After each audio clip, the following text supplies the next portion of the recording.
Children together, we have children together, we have children together. I love you from my heart. I don't know what came over me. I love you from my heart. I will never, never let you go. I will never, never let you go. I will never, never let you go.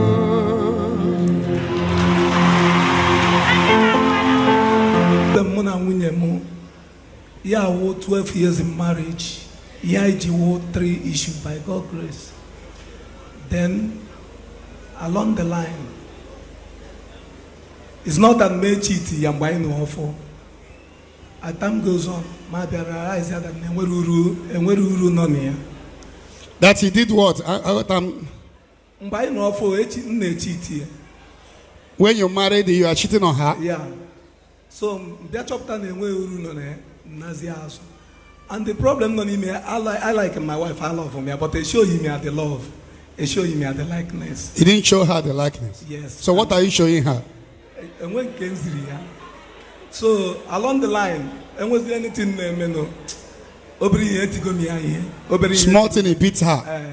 But I'm not me till may lose. You don't know what you have until you lose. Yes, because you cannot using camera currently. Come up does 31st December, Campunaria Bear, Kaga Thanksgiving. Second corner, one number of third. My drop was here. May expect third corner number from here. Mbobia phone, a big rock, one young near some boy. I pocket and this so worried. I'm a cousin pause or some New York or one no June. No Lujon, no June. Namon and the Bay Gabia. The Timba Marigumike. Go on the buy in the Queen now because I may spend no money against away baton. Ike welcome. I make the Siana school name online, come as it be the send the quarter text message or some non journey, which is that online. I can see Abba Bara Moto, Namba, no, Mpophonia, and a peak in Bonken switch off. Nezia Bonya Banana over. May we Berenana on 9th of January, we Berenana. Ni isi ala mba no that ime park your way because which is agara viral. Where did she come from? Mba no. Okay.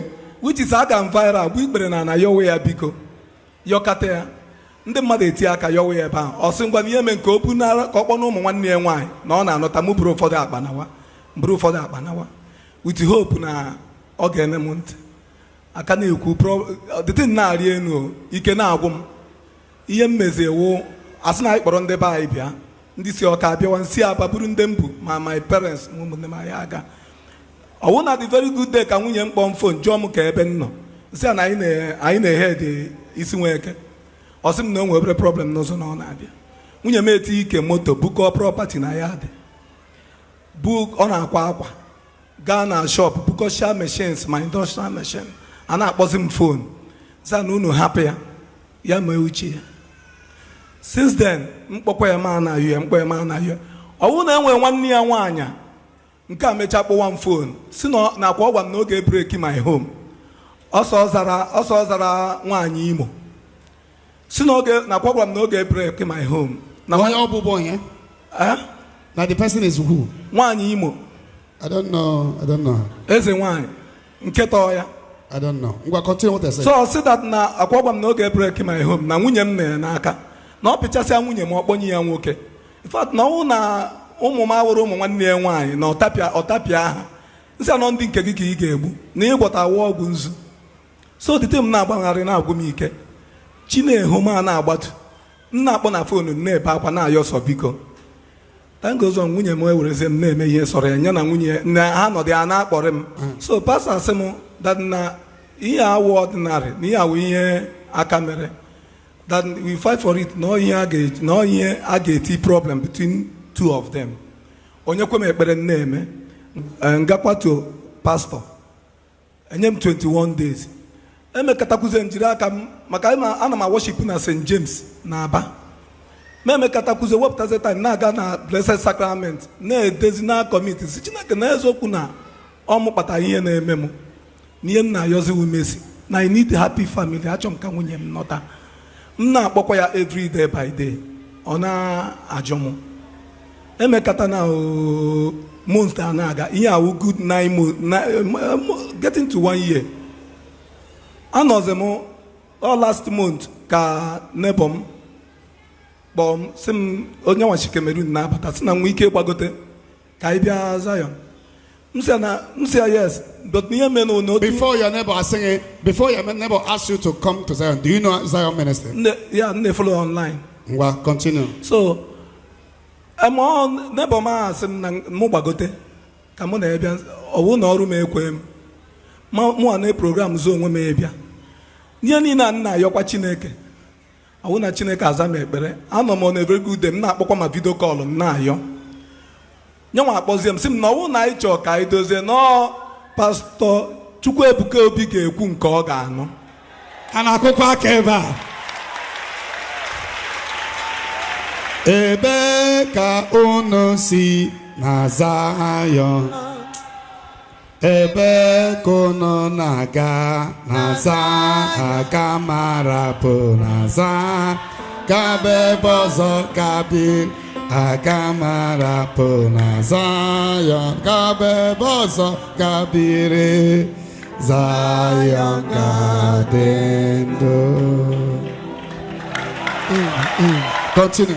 Ihe a na-agwakwa gị ụdị nna ya ji ike ndị asọmụmụ ụmụnne ya na-akwa ime ọkụ ma ụmụnna ha emechakwa m bịa were ego isi nsị a na ego a nwụrụgo nnu. And this in how long now have two of you been in a different place, separated place? Yeah, we'll offer 1 year. We'll close 1 year. Yeah. And your wife says if there is anything she will hear, it will be Brother Ebuka Obi. Anakukwa Akeba. Nne, do you know me? Sir, I follow you online. You follow me online? Yes, sir. Huh? Yes, sir. But you have not come here before? No, sir. But you do follow us online? Yes. Okay? Uh-huh. Ana akpọ m bịa were ego isi nne ya emekatakwa onye ma de nga side shop ya. Ọ sị na m nwe onye ọgwụ na m bịa were ego isi nwee na m anụjọ na m nwe onye ọjọọ na m ga-akụgburu ya nwa na m ga-eme enumanụ. M si ya dat na ebe si na m nwe onye ọgwụ na ọ Chineke a na-efe ka m ga-eji fight ọta ahụ gị nwa na-ekpe na ọta m ga-eji ahụ. Denusi ego ahụ wụrụ 5,000 onye ọbụla ọ were na ya ga-anye ndị motherless na menidi ya. So since I talk I'm na-esi na-aga nyenwa kpọzie m si m na ọwụ na nchọ peace. No ever. No ever. Okay, we'll give her a phone. Nne, you have heard what your husband says, that when he married you, he never valued you. He was cheating on you until the day you pack out was when he realized that you are such a wonderful, such a peculiar, such a fantastic woman. So let's hear from you. Afamobu Ogechukwu. Esimu Imo State, Mbano. So, yeah, about 12 years in marriage. Since that time, I'm in a wedding because I'm in a wedding bank with everything necessary. A wedding banquet? Yes. White wedding? Yeah, yes. Church wedding, sorry. Church wedding. Now, which church? St. James Catholic Church. Catholic Church? Yes. So, since then, from our relationship, I know issues, but more whereas maybe all normal courtship. So, I base marriage. So, from the day I'm a traditional white wedding till now, I'm in peace in my marriage. So, this man na come here, and when I'm mad na come mad here, when I could do me here, as if na mad. I mean, in our boss, as if I'm walking here. A small boy, or come Obama for ya come. I come as if, and when I take 1 year, give a tale, more red belts, Piawan, Hamasi as one in hard job. On our boss, massive money upon our call as working. Order. Let's listen to her.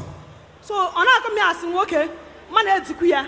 What I said that automata above 4 years. Money about Mwajia, young Kanamwajia, and what I said once Gamogoro is over. So, I have been doing him since money aloro. But I tried so many things can make peace with Yawa on our walk. Oga fight for me, Numulo. Oga fight for me outside. Oga fight for me na family on week here. Oga Memuya. Anna Maria Maya. Anna Maria Umunian the wine alubeti. Anna Maria Yawa. Oga no ta Umunian the wine alubeti. Apamogo. Come on, God, defend them. Come on, defend them. Yam no water. Ntuku di ashi. China can never come to work. I'm here. I'm a man. Come on, Oga defend them as 1 year. Yeah, Nchuri Pasu Umuniogo. Defend the woman, yeah, against me, Pamago, Nihumunia. Yes, that never Kumuniaco, never Kumuniaco. Mpamo Benabia, come or joy, what is the problem? Yeah, push and Pamak and Pamatala before Obash and Pamuke. Come, no push your father. Opus or Bacha Namuto, Nanamusia, why you beating my daughter 1 month to 1 honor? In that here, yeah, watch them Namozo. But as net on your show, and I'm on your she. Party and pass, all walking, no matter what, all walking was in me at that time. About 2 hours. This man ever like no Namasuka, you may die. Your father fell down in the front. Yes. Oh, that is this my melamu here. Oh, melamu here, so can I work? Odam Undrime has some that Undribes, no way at what I mean, non the outside of what I mean. Mucha than one, had a curious on one. How could the one? May I say that Hamawa, Haman, Hama, Haman, why Hama, Otaka don't know against Mamma Asina, Haman, Namon, Hama, Wakahamro. I did my second son. My first one, when I had in peace. But those that I'm a slave, dear, they don't me to slave. Good old child, do every time I'll be illuding, that every time I'll be illuding. My who took you, hope last member as a mamma, could don't Philip, when I say as a man, for him to protect me as the honorable, or get me, come at us, Nam we are good because of what they are giving him. Come because can I marry Hekosri me as a 1 day. My just a woman family. Can't you stand as a man, build your home, or woman Gagati tomorrow? Then Hagasa got my him in a wagi. Man, I wear those things. Yes, if I am Moku, na village. Every year, December, Otaka Nabamogo na village. Umunia Mabamoko, I get Kishi. Yabata ha boy, as Yabiwa, Ebe Habi, Hana Hapo, Hekuchak, Kamagawata as it dim, Sebo Neke Hemmer, and let him look Nasa Munemu. Yes, maybe Shra Herina, not some guy back here, 1 mega woman before peace, Reno, or get Dinama City, or get Renimshiri, or got Promano, Titiruko Banga. That will kill my rights. But to do your name, Maga get big banana, Omasham Trato, Munendam Trato, Mana big banana, your Hasabiko, for peace to reign, for me to be in the marriage. Ya lower half boy, a single Yabara, that now Nyola, Yapresin Hemshi, Munia Ebrigua, Munia Ebrigua marriage, Marco Chiliguanaga. Although now, you can't give me attention as one hour, or Munia only 30 minutes walk at dinner wine. And what you plan of future? Who ask for even 1 day? Are you serious? Lay about Joya, lay on here. Oh, much plan of future, if you want them, why I see that now. Why in a bram also? You're not but again, but I be 11, 12 hours. You're in the morning, about 3 o'clock, you put in a bed. Now, Gary goes on a quapa, and then I chose a little bit. Yes, I can have Reba, Yahaman Brabi, Ekonga. Now, when I time, you are the first person about 2 and I die. Who not get left a calendar matter. Early morning, when you're now with family, you're the best person. Gabatuan. Man, just look at order. Man, I said, look at you also. Every time I'm complaining, Maya, my kitchen one, oh, what the nanny, John one, how go ya have order, you told me to fight my wedding. I don't cash Eba, Yatora Mashi, not to say the truth, Joe Yakwam here. Could you come watch a man at that period? Watch away that period. My may I say, but I say, Mommy, look where one go working. Me on here. So that I'm happy. We are working at Chuan. No, working at Chuan. My governor, my president, Hannah Chuan. I'm happy. Hannah Chuan, your Chuan, or again go to Chuan. New here. Master, Mommy, he make a week was sitting, Master, mother. If you know each other, it advice. It was only working. Where you could get. You know, where I can look at your wine. Or come say, I know I get go judge. What an area. Or I can go to that. Also, 20 or Cho, some 1 or 2 on Gaba. He must say to one, I may be an open, even the little open, I'm disturb here. I never disturb here. My was a name in a village. every year m sanga mala Christmas ya ajụ na m ga-ala Christmas ma m la be nna m, and that time ka ịla na di na atọ m ụjọ duto achọ m iwe single mother ma sị ya na achọ m isi na di ala elega every day gị sị ma m la village m la be nna m, and ala ma ịkọ ọnụ anyị ka ishi ma ịka ishi anyị lụọ ọgụ and ga defend ma di ị ga-emekwa di against me n'ebe ụmụnne gị nọ ana m alazi ya shọ na m ga-alara, and every year lara m ga na-ayọ ha biko ebi ikpere na ala na-ayọ ha niile biko ma ha kwesị m ha wesị m sọrọ ma na-ayọ ha biko adanni ahụ ma ọ dịka ọhụrụ ekwensu yes na spirit m na-eme irritate masị bikos ihe ọchịchịrị enwe mmekọ ebe gị hụ m ya dịka ihụrụ ekwensu ka ihe mere gị rasan ka ihe mere gị so mmiri abụọ na-ekwudasị ọ na-abụ m na mgbaga na-eji ụmụnne ya bịa ha akpọ m ashawo na vileji na-eti ashawo onye oshi ashawo akwụla eji akwụla na public na the whole village ya bịa ebe m na-akwa akwa ya na-akpọ m ashawo ebe m na-anọ ọrụ m na-akwa akwa ebe mmiri ya nwe problem na ya buru ebe m na-akwa akwa na shed m na-edisigasị m na shed m akụ m ihe na shed akpọ m ashawo nne lọba That's in like people. Money abo. Ndrime umuni agora ma ogum je shime. Adre mi second son mo. One ya tania agora ma ogum je ship ime. Ma say na ta na ship ime alo get alo why. Okay, if you are pregnant they will ask you to remove it. Remove it. How many do you remove? I don't remove anyone. Madrima the third one, my so be ade ya manam dime, no be ade ya ma, nam jiri bu nwa ya nwoke, ndopom lego to nwa ya nwoke ede. Masi ama na ele ija wo mota, e di operation amu nwa, no madu na o ma shi bem choga nwa choga, chire gere mu nwa, mo ya ho kwem chem, gisem ndopom toro. Ma mo nwa ha, ma mo nwa ha, enwe ga ekporo m tima asem mo na, even ma the mother. Ya no nwa ya egwu nwa ha. Ya gwa na m sem me ho nwunchi na m ga ye mo nwa na m ga hu na afi ime. After 2 days, ya bịa n'ụlọ m kelecha ndị n'ala ma kele okwu atụpụrụ m ọnụ ya sị nọdụ ọdụ na ele ha mbara nwa m sị abara m ya ihe Chukwu na-emere m ya ma aba nwa ha chọọ ma ya sọ nke nwa ya nwoke kpọrọ ka ọ ga-aza sị nsogbu adị ya sị ngwa m lekwe ka ọgwụ m na-anụ ka ha etiwa aka isi ugbe n'isi m na ha mene plan ịkpọla m na m ga-ala na nwa ahụ o tolite ọ na-apụ m nwa chụla m masị ma under 2 days m mụrụ nwa ọhụrụ ka ị bịara na be m sị m anapụ m nwa chụla 2 days 2 days m mụrụ nwa ọhụrụ okay with bleeding ọnọ nga ahụ nwe ha o kwuru ọnọ nga ahụ ọ na-esọtasị mgbe ya bịa mgbe ya mụ na ya kwuo okwu mgbe ya ebewe akwa na kwasọ lụtara onye n'egwu na ya Anambra steeti ọsọ onye mba nnọọ mgbe ya ya nọ n'ihu mma ya kụwa m ihe dịtọ mma ya ebewela akwa ya kụwa m ihe n'ihu mma ya. He started beating you after 2 days of giving birth. 2 days you gave birth. Yes. Order. Nna. Ya wara ara ọja pitch ya nọ na phone m ara ọji takasịcha m ahụ ya wara ọla ndị ọzọ lachichala ara ọtọtọrọ m takasịcha m ahụ. Sorry. He bites you. Bite me all my body. Okay. Collect mic from her. Now go and get me a hanky. Go and give Madam hanky. Get one hanky. No quadele born is Saturn. Praise the Lord. Oga, in your name say Johi Onyike Bushi.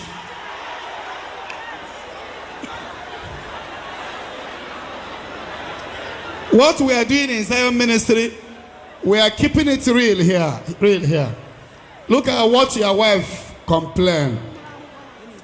That you always wait and listen. You will talk. After all, you are the first person that talk.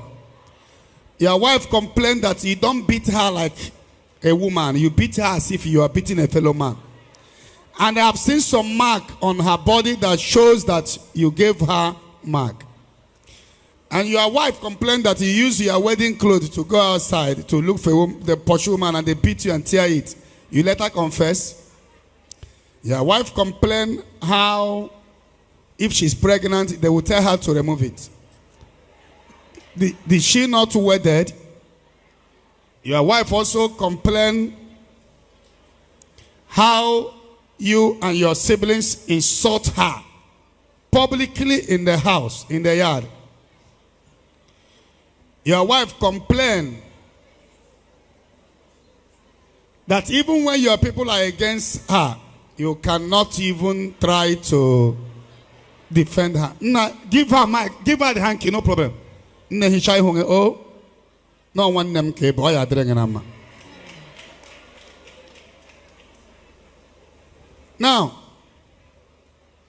your wife is complaining all this. This place is altar of truth. Nah, where is your children?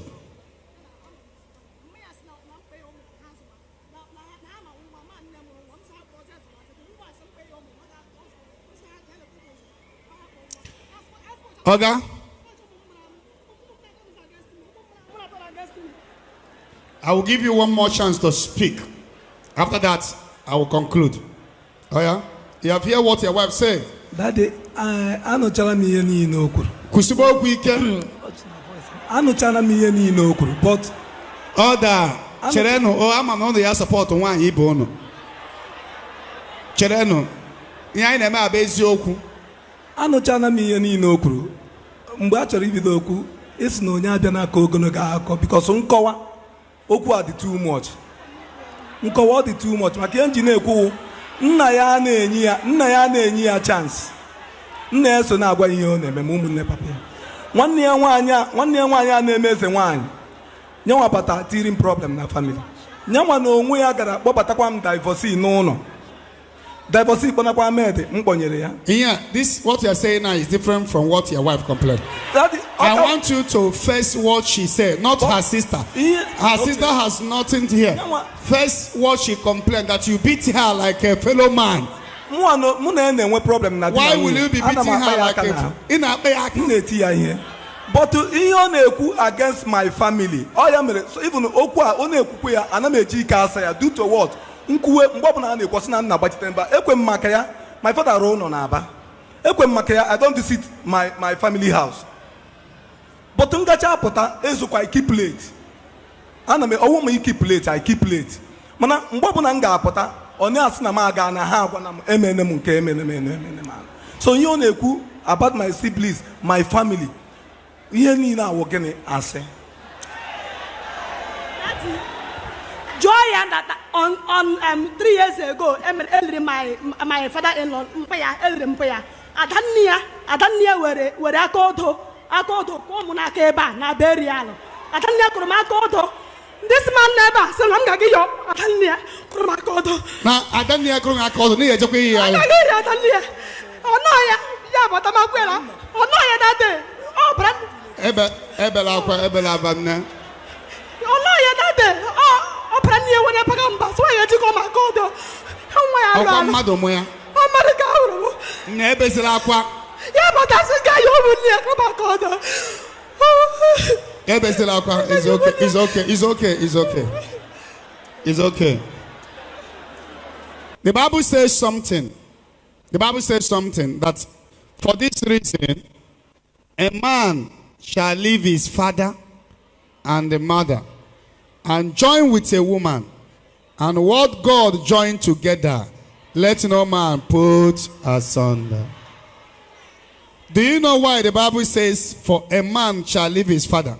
Because he did not say a boy shall leave his father and mother. Because marriage is for men. Marriage is not for boys. This woman is not cheating. She's not cheating on you. Why Anna Banama?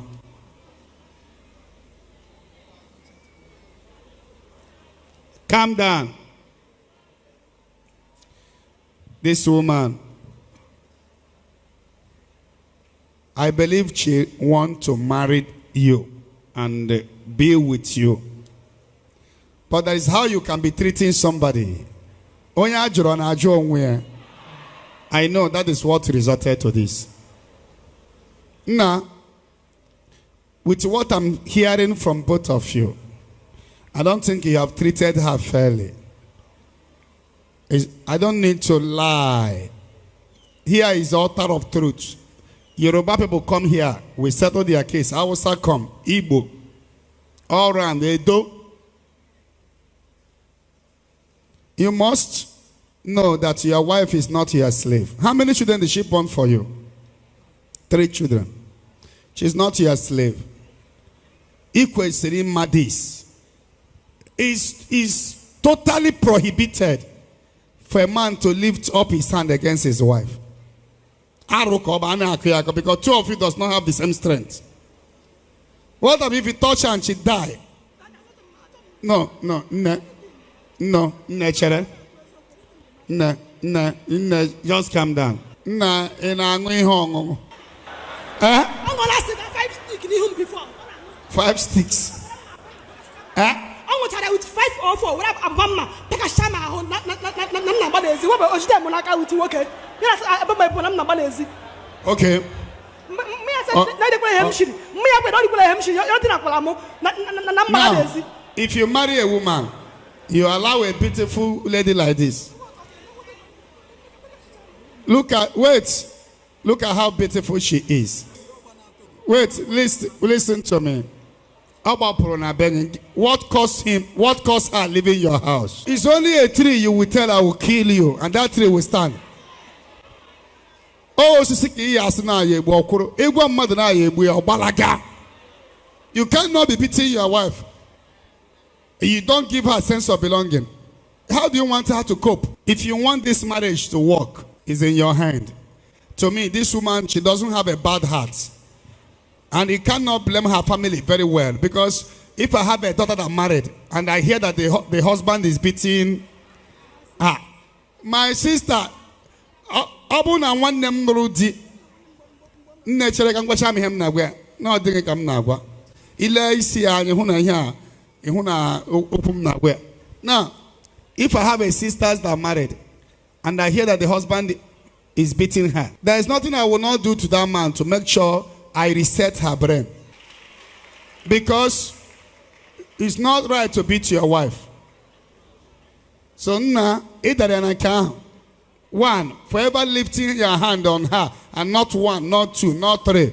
You don't need to blame her family. If the family says she should come back home, you don't need to blame her family.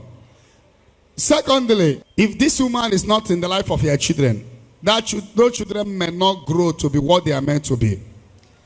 There is something God has planted when children grow up with their father and mother. If you want this marriage to work, there is a lot of role you will play. You will stand as a man. You will withdraw the habit of beating your wife. You will withdraw the habit of leaving her. You are looking for a woman outside and you have a woman. How do you want her to feel? Early in the morning you will go out. You cannot have a discussion with your wife. Listen to me. Your first statement is where you get it right. That you never value her. I thought you would have stand there and keep saying I am sorry. All this one you are claiming now is right. You are claiming. And this one will not help the situation. Are you ready for marriage? Yes. Who say you are ready to marriage? I'm the one. Do you know what it takes to marry? Yes. What does it take to marry? When last have you taken her out? I may take her out before.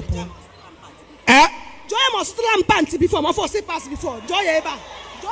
Awesome, man. Whether you have buy pants, talk of taking her out.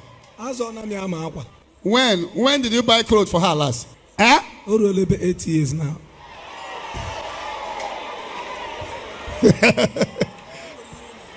8 years. Is this one marriage at all? No. Why I'm concerned is that you are following me online and she's following me online. And you have been begging her. And she said that it's Daddy Ebuka will talk. If you want to marry this lady, I will do everything to make sure I connect the two families and I reconcile two of you. But you have to stand to know your responsibility as a married man. Am I speaking to my people here? Yes, sir.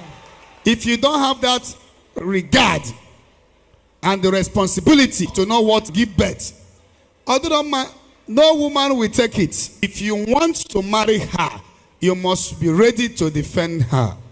The day of marriage, the church handed her over. The day you pay her bride price, her family handed her over to you. So you must stand to defend and to protect her. If she's doing what is wrong, what you need to do is politely call her in order. This is low to me.